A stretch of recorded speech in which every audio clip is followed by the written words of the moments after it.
I grew up in Alaska, a place as rough around the edges as it is beautiful. Dad used to say the cold kept us sharp and made us tough. He built his life here, his fishing business evolving from just a rickety boat to a full-blown processing plant. Work was his lifeblood, and I think he liked the loneliness of the sea. It suited him, being the stoic sort. Dad's new wife, Clara, came into our lives when I was still missing Mom. She had the warmest smile I'd ever seen. The first time we met, she had this way of making you feel right at home. It wasn't easy for her stepping into a ready-made family, but she never let it show.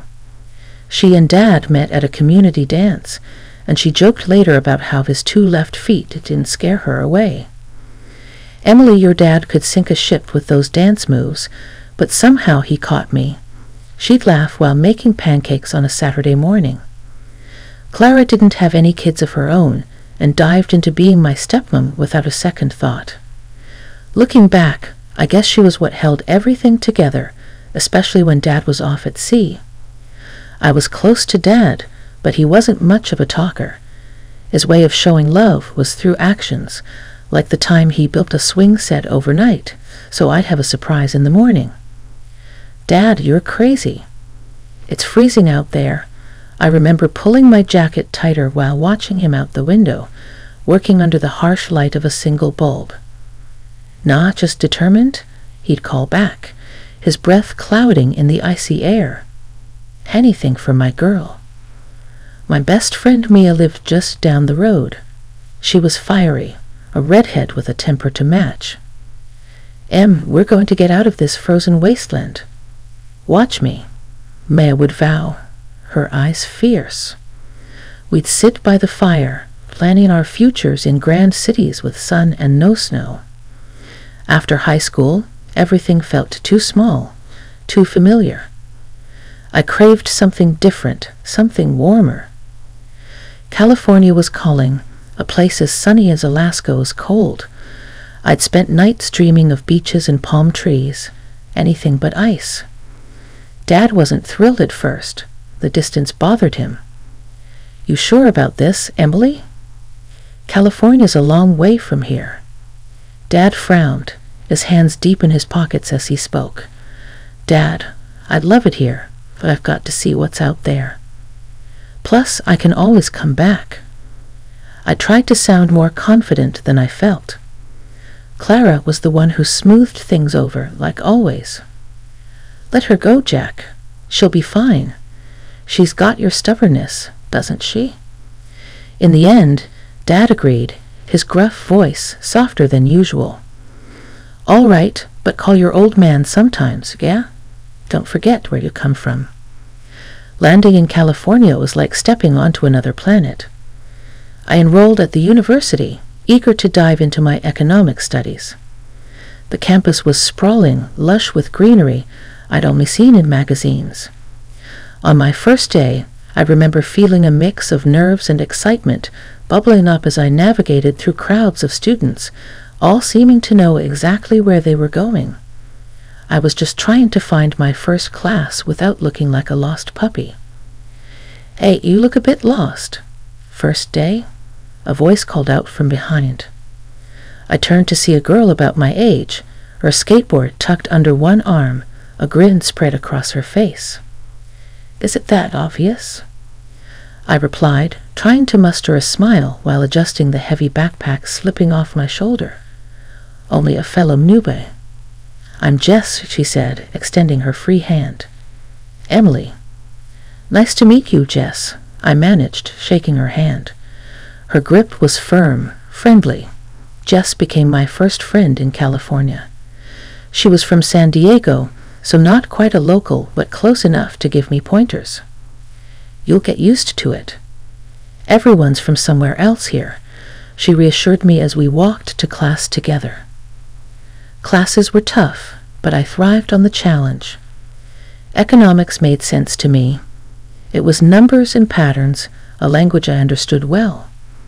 During a group project, I caught the eye of a teaching assistant, Mark, who seemed to always find a reason to linger by my side. You've got a sharp mind for economics. ever consider going into finance?" Mark asked one afternoon as we reviewed my project draft.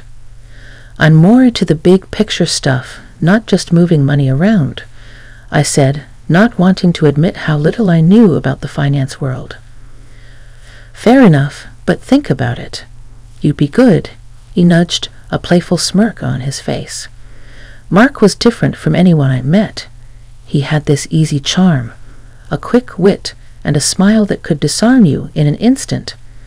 We started seeing each other outside of class, casual coffee dates that turned into long walks talking about everything and nothing. But it wasn't all playful banter and sunsets. Sometimes I'd catch a sharpness in Mark's tone when things didn't go his way, a hint of something I couldn't quite put my finger on. Still, I brushed it off as stress or the occasional bad day. We all had them. University life passed in a blur of exams, late-night study sessions, and more time with Mark. Before I knew it, graduation was upon us. Then one day, Mark said it was time I met his mom. I was nervous but excited to finally meet the woman he always praised. "So, you're the girl who's captured my son's heart," she said, giving me a tight hug that caught me off guard. Inside, she was all questions, poking around every part of my life, from Dad's fishing business to where I went to school. "Emily, with your background and how well you and Mark get along, we should really be thinking about a wedding soon, don't you think?" she suggested over dinner, her tone casual but eyes sharp with expectation. I almost choked on my water. "Oh, that's a bit fast, isn't it?" I managed, glancing at Mark, who just smiled like it was nothing new. "Oh, not at all. When things feel right, why wait?" She pressed on, her enthusiasm making me squirm a bit in my seat. Despite the intensity, I was flattered by her approval and found myself nodding along, caught up in the moment. After Mark's proposal, things moved pretty fast. Before I knew it, we were planning a wedding. I had always imagined something small and intimate, but Mrs. White, Mark's mom, had other ideas. "I think a big wedding is what you deserve, Emily. Something to really start your life together off with a bang," Mrs. White enthused one afternoon as we pored over bridal magazines at her kitchen table. The wedding was a blur of faces, flowers, and fast-paced music. It was beautiful, sure, but by the end of the night, my feet ached and my head spun, not just from the champagne. It all felt more like Mrs. White's party than our wedding. We moved into Mrs. White's house right after the honeymoon. She insisted, "You two should save up before getting your own place. Stay with me. I have plenty of room." It made sense financially, and honestly, the house was lovely, spacious and sunny with a big garden. The first few months, Mrs. White was the perfect host. She cooked dinners, kept the house spotless, and always had stories to tell about her younger days. But as we settled in, the dynamic began to shift. Slowly, she started asking me to help around more and more. "Emily, could you handle dinner tonight? My back is acting up something fierce," she'd say. "Of course, Mrs. White," I'd reply, happy to help out. However, helping out soon turned into taking over dinners every night, cleaning on weekends, laundry. It all became my job. I didn't mind at first. I wanted to contribute, but I started to miss my independence, my time. One evening, after a particularly long day of scrubbing and cooking, I sat down with Mark and said, "Do you think your mom could help out a bit more? I'm feeling a bit overwhelmed." I ventured, but he was quick to defend her. "Mom's not feeling well these days, Emily. We can't expect her to do all the things she used to." "But it's a lot for me, too," I pressed, hoping he'd see my side. Mark looked frustrated. "Look, she's letting us stay here rent-free. The least we can do is make sure she's comfortable. She's done enough in her life, don't you think?" I nodded, silenced by his tone. The conversation ended there, but the workload didn't. Each request from Mrs. White piled up until I felt more like a maid than a daughter-in-law. It wasn't just the housework. Mrs. White had opinions on everything. What I wore, how I should style my hair, what Mark and I should spend our money on. Things came to a head one day over dinner. I had spent hours making what I thought was a perfect roast, her favorite. We sat down to eat, and after a few bites, Mrs. White frowned. "This meat is a bit tough, don't you think, Mark?" Mark chewed thoughtfully, and then nodded. "Yeah, Mom's right, a bit tough."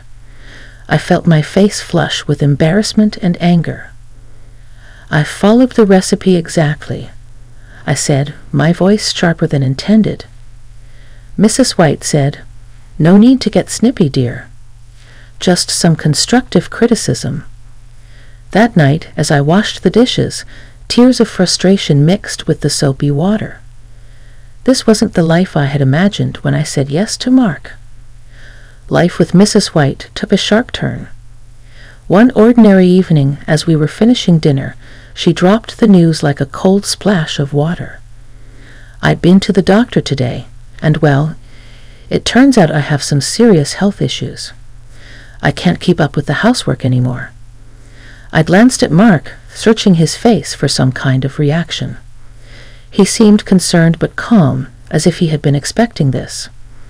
Turning to me, he said, "Emily, I think it might be best if you quit your job to take over here, just until Mom gets better." The suggestion hit me like a ton of bricks. Quit my job. The job I loved, that gave me a sense of independence. "Mark, I'm not sure about this. It feels extreme." He took my hand, giving it a squeeze that was meant to be reassuring. "I know it's a lot to ask, but we need to take care of my mom. It's temporary, I promise." So I did it. I quit my job, telling myself it was just for a while. But as weeks turned into months, the temporary arrangement started to feel alarmingly permanent. Mrs. White, citing her poor health, retreated completely from any household duties. Everything fell on me, from cooking and cleaning to managing every little detail of our home. I tried to keep up, to make everything perfect, hoping at least she'd be happy, but it was never enough. She followed me around, pointing out spots I had missed or how the windows weren't shining enough. "Emily, you really should pay more attention to these things," she'd say, her voice sharp with disapproval. Cooking became another battlefield. No matter how carefully I followed recipes or tried new dishes, her verdict was always the same. "This is quite bland, Emily. Are you sure you added salt?" Every plate returned to the kitchen wiped clean, which only added to my confusion and frustration. One evening, after a particularly tough day when I had spent hours trying to get the laundry just right, I reached my breaking point. "Mark, can we talk? Your mom is never happy with what I do. I'm trying my best here." We were in our room, a small space that felt like the only escape from the constant surveillance. He looked up from his phone, his expression unreadable. "Mom's just set in her ways, Emily. She likes things a certain way. You'll get used to it." Get used to it. The words echoed in my head, bitter and sharp. I'm not sure I want to get used to it. This isn't what I signed up for when we got married. He sighed, his patience wearing thin. "What do you want me to say, Emily?" "That you can stop helping my mom. She's sick. She needs us." But what about what I need? I pressed, my voice rising with desperation. "I need support, Mark. I need to feel like I'm more than just a maid in this house." Mark stood up, his tone final. "My mom comes first right now. She's ill, and that's just how it has to be." The old washing machine had been acting up for weeks, making more noise than a freight train. I should have known it was on its last legs, but I hoped it would hold out a little longer. That hope died the day it finally broke mid-spin with a loud bang, and a shudder that shook the whole utility room. Water leaked all over the floor, and I stood there, frozen, staring at the soapy mess. Mrs. White stormed in, her face twisted in anger as soon as she saw the broken machine. "Look what you've done now. That was a high-quality machine, Emily. Your carelessness is costing us a fortune." I tried to explain. "It's been acting up for a while, Mrs. White. It was bound to break down sooner or later." "Well, you'll just have to replace it, and I expect you to pay for it," she snapped, her eyes narrowing. My heart sank. "But I don't have that kind of money right now," I said, the panic rising in my voice. "Then call your father." "He can pay for it," she retorted dismissively. I hated the idea of asking Dad for money. He had already done so much for me. But Mrs. White insisted, and there was no arguing with her when she got like this. So I called Dad, explaining the situation as simply as I could without letting on how bad things had gotten. True to form, he didn't ask any questions, just quietly agreed and transferred the money. That should have been the end of it, but it was just the beginning. Mrs. White had tasted victory and pushed for more. Soon she was finding excuses for more expenses, money for her so-called accommodations, then house repairs. "This place needs to be up to standard. I deserve to live in a nice environment," she declared one day, looking around with a critical eye. Each request for money became a production. Mrs. White made sure I looked presentable. Makeup carefully applied to hide the dark circles under my eyes, hair done nicely, before I made the video calls to Dad. She hovered just out of sight, ensuring I said the right things and smiled at the right moments. Dad, bless him, never hesitated to help, sending whatever was asked without fail. But with each transfer, I felt more trapped, more like a puppet in Mrs. White's hands. She took the phone away as soon as each call was over, cutting off any chance for me to tell Dad the real story. As months passed, the house transformed under a series of renovations dictated by Mrs. White. New furniture arrived, old wallpaper was replaced, and soon she even bought a new car to cruise around the local boutiques and malls, all funded by Dad, all at her command. Meanwhile, I was left to manage not just the endless chores, but also the mounting guilt of seeing Dad's hard-earned money being spent on luxuries, while I could barely cover my own needs. I had started to feel more like a nuisance than a wife, and the thought of divorce had been creeping into my mind more and more. But then I found out I was pregnant. I pushed those thoughts aside, hoping that maybe, just maybe, the news of the baby would bring us back together, soften both him and his mother. But I was wrong. When I told Mrs. White about the pregnancy, her eyes sparkled not with joy for the forthcoming grandchild, but with the anticipation of the financial leverage she now held over me. "You'll need to ask your father for more money," she said without missing a beat. "Babies are expensive, and we need to be prepared." Mark's reaction was even more disheartening. He barely looked up from his phone when I told him, and his subsequent comments about my changing body were cruel and cutting. "Looks like you're ballooning up already," he'd sneer, making me feel even more isolated and vulnerable. As the months wore on, the situation only worsened. After our son was born, I was overwhelmed. He was a beautiful, fussy infant who rarely slept through the night. I was exhausted, always trying to catch up on sleep, comfort our baby, and somehow keep up with the endless demands of housekeeping and cooking. Mrs. White and Mark expected the home to be spotless and dinner to be on the table regardless of how little sleep I'd gotten. One afternoon, running on mere snippets of sleep, I tried to cook dinner while holding our crying son. My eyes were heavy, my arms even heavier. I sat our son in his swing right next to me, hoping he'd settle just long enough for me to finish cooking, but my body had other plans. I nodded off, only to be jolted awake by the smell of burning. The casserole I had put in the oven was smoking, the kitchen filled with the acrid scent of charred food. Mrs. White rushed into the kitchen, her face contorted with anger. "What is this? Are you trying to burn the house down?" she screamed as she yanked the oven door open and pulled out the ruined dish. I just fell asleep for a moment. I stammered, trying to explain. "That's no excuse. You're wasting food and endangering us all," she scolded fiercely. "You're not eating tonight. Maybe that'll teach you to stay awake."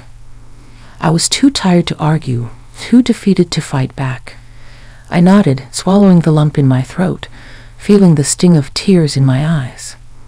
That night, Mark came home late, reeking of alcohol. He stumbled into the nursery where I was trying to soothe our son back to sleep. The baby's crying seemed to pierce right through Mark's last nerve. "Can't you keep him quiet?" he slurred, his voice loud and harsh. "I'm trying," I whispered, my voice shaky. Mark shoved past me in fury, his shoulder hitting mine hard enough to send me stumbling into the doorframe, still holding our son. Fear and pain flashed through me, but it was the look of fright on my little boy's face that finally broke me.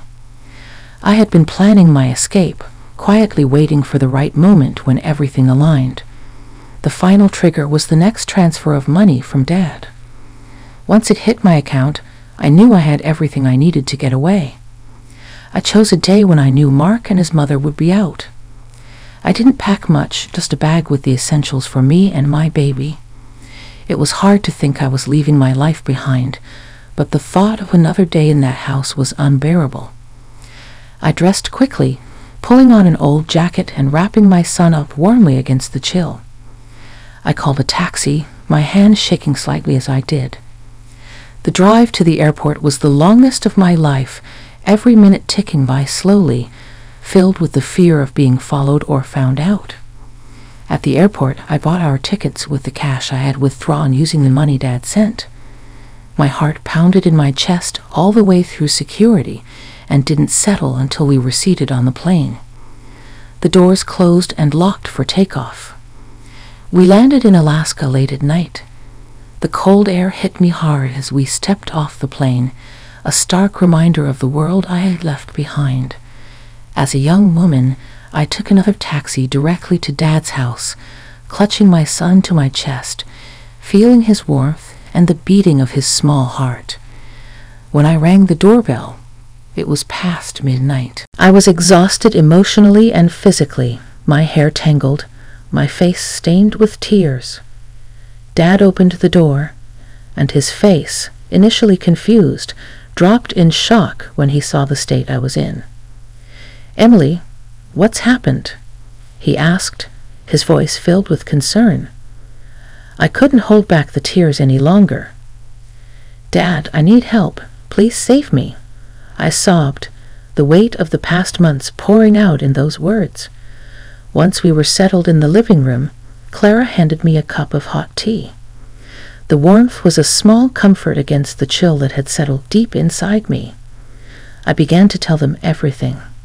The control, the abuse, how isolated I'd become.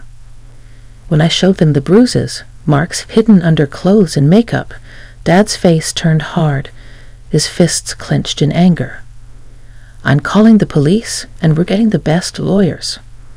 No one treats my daughter like this," he said with a resolve that made me believe, for the first time in a long time, that everything might actually be okay. Life settled into a rhythm I hadn't known for years back here in Dad's house, with the crisp Alaskan air filling my lungs each morning. After all the legal battles, the dust finally settled. My divorce from Mark went through without a hitch, and the courts didn't go easy on him. After hearing about everything, he was fined for the abuse, and let me tell you, seeing justice served was a relief I can't put into words. It wasn't just about him either. The lawyers dug deep and found out that a lot of the money Dad sent to support me had been swindled by Mark and his mother, over $200,000. Can you believe it? They were ordered to pay it all back, but of course they didn't have that kind of cash lying around. They ended up having to sell the house to cover the debts. I heard through the grapevine that Mark's been shunned by most of his friends and can't even land a decent job now. And Mrs. White? Well, she's clocking in hours at some job now, and they both downsized to a small apartment in a not-so-great part of town. It's a far cry from the life she made me miserable in. Dad and Clara have been my rocks. Clara's turned into the grandmother my son never had, and Dad, well, he's just been amazing. They adore the little guy, and having their support means I can start thinking about the future again, really planning, not just surviving. Just this morning, over coffee, Dad and I were out on the porch watching the sunrise. He turned to me, his eyes all serious but kind. "And be thinking about what's next. You've got a whole life ahead to rebuild." I nodded, cradling my mug. "Yeah, Dad, I am thinking of maybe starting a small business, something from home so I can stay with the little guy." "That's my girl," Dad said, his voice rough with pride. "You ever need help, you know where to find me." And that's just it. I do know. For the first time in a long while, I feel like I'm where I need to be. Later, I met up with Mia and a few other friends from back in the day. They all crowded around, eager to catch up, their faces full of genuine concern and happiness to have me back. "Girl, it's like you've come back from the war," Mia joked as we sat down at our old hangout spot. I kind of did. I laughed, and it felt good to laugh about it now, to talk about my plans, about moving forward. "We're just glad you're okay. Emily, really okay," another friend chimed in, and I felt a warmth spread through me. "Yeah, I'm okay. Better than okay. I'm home. I'm safe, and as I lay down each night with my son sleeping soundly next door, I think about how we've both been given a second chance at happiness, and this time around, I'm going to make sure we grab it with both hands."